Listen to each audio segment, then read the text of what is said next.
वचन और कारक। लिंग तो हमने पहले भी पढ़े थे क्लासेस में, वचन भी हम पहले पढ़ चुके हैं, तो आइए पढ़ते हैं। ये आपको सीधी दिख रही है, इसमें चांद चमक रहा है, नदी बह रही है, उसमें नाव चल रही है। नदी है, इसके अंदर क्या चल रही है? नाव चल रही है। लड़का पत्थर पर बैठा बांसुरी बजा रहा है। ये जो लड़का है ये पत्थर पर बैठा है और ये क्या बजा रहा है? बांसुरी बजा रहा है। पेड़ लहरा रहे हैं, जितने भी पेड़ हैं हवा चल रही है और पेड़ क्या कर रहे हैं? लहरा रहे हैं। आपके आसपास भी जब हवा चलती होगी तो पेड़ हिलते होंगे, तो उन्हें कहते हैं पेड़ों का लहराना। ऊपर लिखे वाक्यों में चांद, लड़का, पेड़ आदि शब्दों से पुरुष जाति का बोध होता है। ये सब आपको कैसे लग रहे हैं? पुरुष जाति का, बॉय टाइप लग रहे हैं आपको। और नदी, बांसुरी, नाव आदि शब्दों से स्त्री जाति का बोध हो रहा है। लग रही है ये गर्ल्स हैं, लेडीज टाइप में है कुछ। संज्ञा के जिस रूप से उसके स्त्री जाति अथवा पुरुष जाति के होने का पता चलता है उसे हम क्या कहते हैं? लिंग कहते हैं। जिससे हमें पता चलता है कि पुरुष जाति का है या फिर स्त्री जाति का है, तो उसे हम क्या कहते हैं? लिंग कहते हैं। लिंग बदलने पर संज्ञा का रूप भी बदल जाता है। जब हम किसी भी व्यक्ति, वस्तु, स्थान का लिंग बदलते हैं तो उसकी संज्ञा भी बदल जाती है। लिंग के कितने भेद होते हैं बच्चों? लिंग के होते हैं 2 भेद, पहला स्त्रीलिंग और दूसरा पुल्लिंग। सबसे पहले पढ़ेंगे हम स्त्रीलिंग के बारे में। देखिए, मजदूरन मकान बना रही है, तो इसमें ये कौन हो गई? लेडी हो गई, स्त्री हो गई। हथिनी केले खा रही है, तो हथिनी कौन हो गई? स्त्री हो गई। इन बातों से मजदूरिन और हथिनी शब्द स्त्री जाति को प्रकट कर रहे हैं। इन वाक्यों से, इन मजदूरिन से और हथिनी से हमें पता चल रहा है ये कौन है? ये लेडीज हैं, स्त्री हैं। तो इसे हम क्या कहेंगे बेटा? शब्द के जिस रूप से स्त्री जाति का बोध होता है उसे हम कहते हैं स्त्रीलिंग। उदाहरण हिरनी, बकरी, मोरनी, कटोरी, भाभी, चाची, खिड़की, मुर्गी आदि। तो ये सब कैसे लग रही है आपको? स्त्री का बोध हो रहा है, तो ये सब क्या हो गए बेटा? स्त्रीलिंग। अब पढ़ते हैं पुल्लिंग। कबूतर उड़ता है, कबूतर कौन हो गया? पुरुष। माली फूल उगाता है, माली कौन है? मालिक है पुरुष। इन वाक्यों में कबूतर और माली शब्द पुरुष जाति को प्रकट कर रहे हैं। शब्द के जिस रूप से पुरुष जाति का बोध होता है उसे हम क्या कहते हैं बच्चों? पुल्लिंग कहते हैं। उदाहरण जैसे मुर्गा, पंखा, दरवाजा, बल्ब, जूता, भोजन, मोर, मामा, चाचा, ये सब कौन होते हैं? पुरुष होते हैं। तो नाम क्या कहेंगे बच्चों? पुल्लिंग। ये नाम सदैव पुल्लिंग होते हैं जो हम आगे पढ़ेंगे। जैसे दिनों के नाम सोमवार, मंगलवार, रविवार, ये सब पुल्लिंग में काउंट होते हैं। ग्रहों के नाम शुक्र, सूर्य, बुध, बृहस्पति आदि, ये सब भी पुरुष माने जाते हैं। महीनों के नाम जनवरी, फरवरी, मार्च, अप्रैल। समुद्र के नाम हिंद महासागर, प्रशांत महासागर, ये सब पुल्लिंग में आते हैं बेटा। जितने भी पहाड़ों के नाम होंगे हिमालय, सतपुड़ा आदि। राज्यों के नाम पंजाब, महाराष्ट्र, ये सब किसमें आते हैं बेटा? पुल्लिंग में आते हैं। पेड़ों के नाम होंगे जैसे पीपल, शीशम, पेड़ों के नाम जितने भी होते हैं वो सब किसमें आते हैं बेटा? पुल्लिंग में आते हैं। अब देखते हैं हम ये स्त्रीलिंग में क्या क्या आता है? नदियों के नाम गंगा, यमुना। झीलों के नाम डल झील, तो कैसी हो गई है? ये स्त्रीलिंग को प्रकट करती हैं। भाषाओं के नाम फ्रेंच, अंग्रेजी, हिंदी, फारसी। बोलियों के नाम अवधी, बघेली आदि। लिपियों के नाम देवनागरी, रोमन आदि। नक्षत्रों के नाम कृतिका, भरणी। तो आपको याद रखना है कि किस किस के नाम स्त्रीलिंग के अंतर्गत आते हैं और किस किस के नाम पुल्लिंग के अंतर्गत आते हैं। समुदायवाचक संज्ञा, भीड़, मंडली, जो ग्रुप होता है, जो ग्रुपों के नाम होते हैं, तो वो किस में आते हैं बेटा? स्त्रीलिंग में आते हैं। अब हम उदाहरण पढ़ेंगे और समझेंगे। दादा का स्त्रीलिंग क्या होगा? दादी।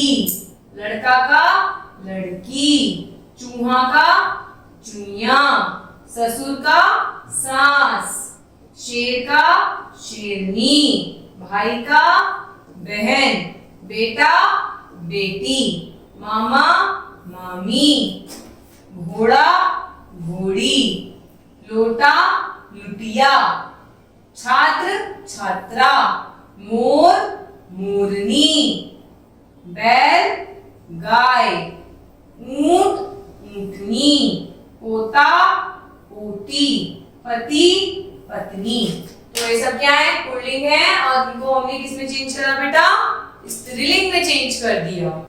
मुर्गा मुर्गी, नौकर नौकरानी, माली मालिन, युवक युवती, ताऊ ताई, सांप सांपिनी, पुरुष स्त्री, वर वधू, अध्यापक अध्यापिका, ग्वाला ग्वालिन, नायक नायिका, राजा रानी, पिता माता, कुम्हार कुम्हारिन, भिखारी भिखारिन।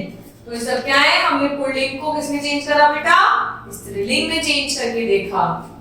सेठ सेठानी, बकरा बकरी, हिरन हिरनी, मालिक मालकिन, बंदर बंदरिया, हाथी हथिनी, नाई नाइन, आदमी औरत, सेवक सेविका, पाठक पाठिका, श्रीमान श्रीमती, नर नारी, महाराजा महारानी, देव देवी, प्रधानाचार्य प्रधानाचार्या।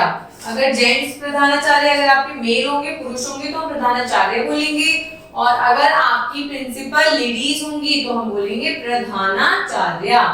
तो इस तरीके से हमने देखा कि लिंग किसे कहते हैं, लिंग के कितने भेद होते हैं, पुल्लिंग और स्त्रीलिंग। हमने पुल्लिंग के भी जाने कि किन किन चीजों को हम पुल्लिंग कह सकते हैं, स्त्रीलिंग भी जाना कि किन किन चीजों को हम स्त्रीलिंग कह सकते हैं, और हमने बहुत सारे उदाहरण भी देखे। अब हम पढ़ेंगे वचन। टोकरी में आम है और टोकरियों में आम है।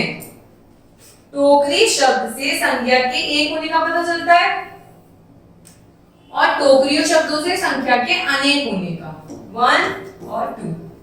शब्द के ये रूप वचन कहलाते हैं, जिससे हमें एक या एक से अधिक किसी चीज के होने का पता चलता है। आइए पढ़ते हैं। संज्ञा के जिस रूप से उसके एक या अनेक होने का पता चलता है उसे हम क्या कहते हैं बेटा? वचन कहते हैं। वचन भी दो प्रकार के होते हैं, एक वचन और बहुवचन। एक वचन देखिए किसे कहते हैं? संज्ञा के जिस रूप से उसके संख्या में एक होने का पता चलता है। जब कोई भी चीज एक होगी तो उसे हम क्या कहेंगे? एक वचन। जैसे लड़का, एक है लड़का, कमरा, एक कमरा, चाबी, एक चाबी, पुस्तक, एक पुस्तक आदि। आप पढ़ेंगे बहुवचन। संज्ञा के जिस रूप से उसके संख्या में एक से अधिक होने का पता चलता है, एक से अधिक होने का पता चलता है, तो उसे हम क्या कहते हैं? बहुवचन। जैसे लड़का एक था, लड़के बहुत सारे हो गए, कमरा एक था, कमरे हो गए बहुत सारे, चाबी एक, चाबियां बहुत सारी चाबियां, पुस्तक एक, पुस्तकें बहुत सारी पुस्तक, मतलब बहुत सारी बुक्स।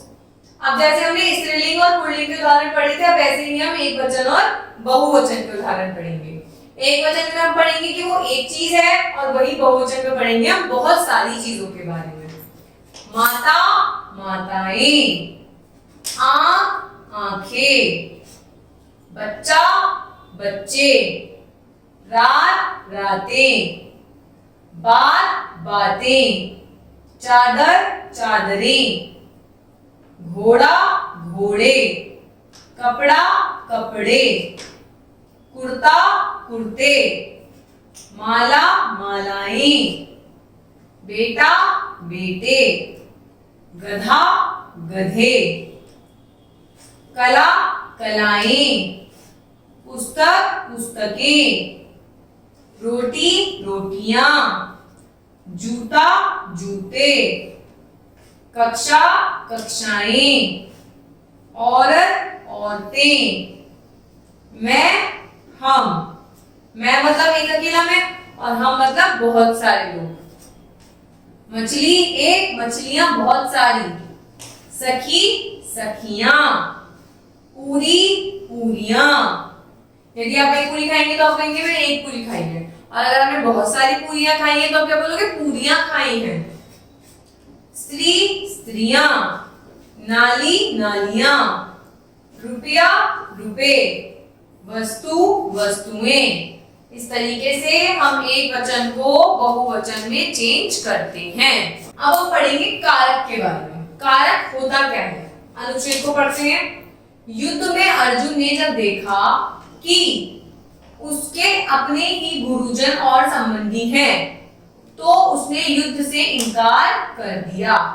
उसका कहना था कि वह उनसे युद्ध नहीं कर सकता। ऊपर लिखे गए वाक्यों में रंगीन शब्दों में, जैसे कि आपका में, ने, की, से, में, ने, की, के, का, से आदि का प्रयोग किया गया पर आपने खुद देखा है। ये शब्द अन्य शब्दों का आपस में संबंध प्रकट कर रहे हैं। अगर युद्ध अर्जुन जब देखा तो क्या ये एक दूसरे को अटैच कर पाएंगे? पर हमने पढ़ा युद्ध में अर्जुन ने जब देखा, तो हमें पूरा सेंटेंस समझ में आ पा रहा है, क्योंकि वो सेंटेंस जुड़ा हुआ है कुछ शब्दों से। वो शब्द क्या है? में, ने, की, के, का आदि। तो इन्हें हम क्या कहेंगे? कारक चिन्ह कहते हैं। वाक्य में संज्ञा अथवा सर्वनाम के जिस रूप से वाक्य के दूसरे शब्द से उसका संबंध पता चलता है, उसे कारक कहते हैं। चाहे वो सेंटेंस संज्ञा हो, उस सेंटेंस में संज्ञा हो, चाहे उस सेंटेंस में सर्वनाम हो। ठीक है।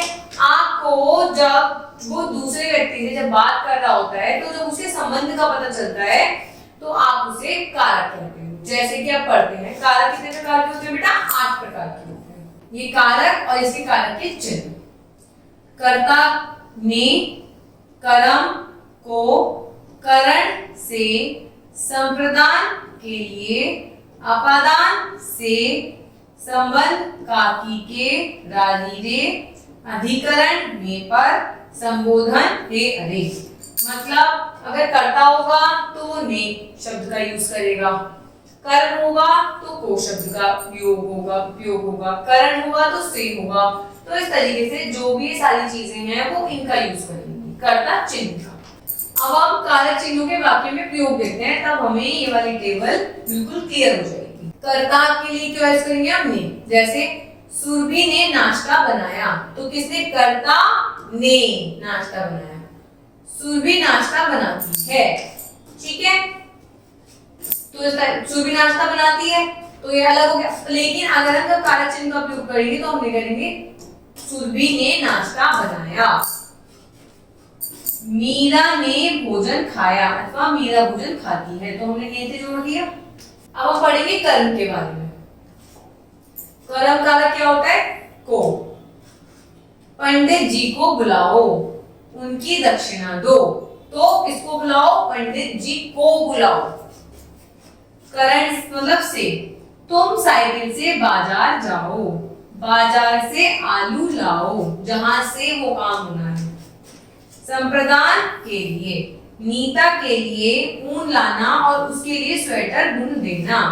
अगर हम से हटा दें, के लिए हटा दें, नीता ऊन लाना और स्वेटर बुन देना, तो क्या पता चल पाएगा कि किसके लिए स्वेटर बुन रहा है? नहीं। नीता के लिए ऊन लाना और उसके लिए स्वेटर बुन देना। अब पढ़ते हैं हम अपादान से। अपादान का क्या होता है बेटा? कारक चिन्ह से। पेड़ से पत्ते गिरे, छत से बूंदे टपकी। अगर हम लिख देंगे पेड़ पत्ते गिरे तो क्या हमें पता चल पाएगा कि किस चीज से पत्तों का गिराव हुआ है? तो हम यूज करेंगे इसमें से। संबंध कारक का के, संबंध जोड़ता है एक दूसरे को। यह मेरा बस्ता है, यह गणित की पुस्तक है। तो क्या यूज हुआ इसमें? संबंध। अधिकरण आता है में पर। इस कढ़ाई में तेल है। इस कढ़ाई तेल है तो क्या घुल पाएगा? पर इस कढ़ाई के अंदर तेल है, में तेल है। इसे स्टोव पर रख दो, इसे स्टोव रख दो। तो कोई सेंटेंस ही बना पाएगा। तो हम लिखेंगे पर, इसे स्टोव पर रख दो। तो ये क्या बन जाएगा? अधिकरण कारक। संबोधन में हम करते हैं, किसी को संबोध करते हैं, किसी को पुकारते हैं। हे राम, इतनी निर्धनता, अरे भाई यह लो 5 रुपए। तो हम क्या कर रहे हैं? किसी को संबोधन कर रहे हैं, किसी को पुकार रहे हैं या किसी से कुछ कह रहे हैं। तो इस तरीके से कारक होते हैं, कारक चिन्ह होते हैं, जिसके द्वारा हम संज्ञा सर्वनाम में के द्वारा जब वाक्य बनाते हैं तो जो हमारे वाक्य होते हैं वो एक दूसरे से जुड़कर एक बहुत अच्छा अनुच्छेद बना पाते हैं। और हमने पढ़ा लिंग के बारे में और हमने पढ़ा वचन के बारे में। धन्यवाद।